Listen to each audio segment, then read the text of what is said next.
আর এইটাতে একদম পূর্ব পরিকল্পিত, যে পাকিস্তান আমলেও যেমন আমরা দেখেছি যে মেধাশূন্য জাতিকে মেধাশূন্য করার যে একটা প্রবণতা ছিল, যে মেধাশূন্য করলে এই জাতিকে যা চাপায় দেওয়া হবে সেটাই ওরা মেনে নিবে এবং ওদের মতো করে চলবে।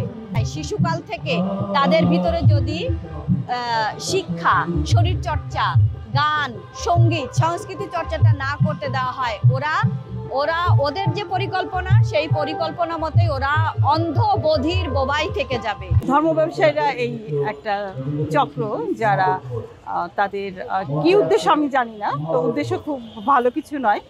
তারা এই শিশুদেরকে, তাদের মনোজগৎকে, তাদের বিকাশকে, তাদের আনন্দকে, তাদের যে একটা মানে কি বলে একটা উদযাপন আছে, একটা নিজেদের শিশুদের ভিতরে যে একটা আদান প্রদান আছে, এই সমস্তকে তারা বন্ধ করে রুদ্ধ করে দিতে চায়।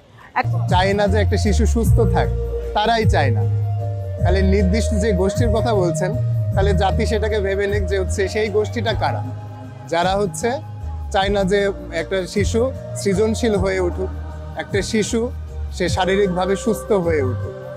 তো কিছু গোষ্ঠী আছেন যারা তাদের মতামতটা চাপিয়ে দিতে চায়, তাদের ভুলভাল তথ্য চাপিয়ে দিতে চায়। কিন্তু চাপিয়ে দিতে গেলে যদি একটা মানে গোষ্ঠী গড়ে তুলতে পারে যারা তারা যা বলবে সেটাই অন্ধভাবে বিশ্বাস করবে, তাহলে কিন্তু তারা যে পারপাসটা সার্ভ করতে চায় সেটা সফল হওয়া সম্ভব।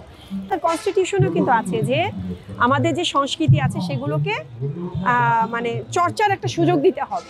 তো চর্চার সুযোগটা কোথা থেকে দিব আমি যদি তার শিশু মনের মধ্যে এই জিনিসগুলোকে গ্রথিত হতে না দিই? আজকের শিশু আগামী দিনের ভবিষ্যৎ।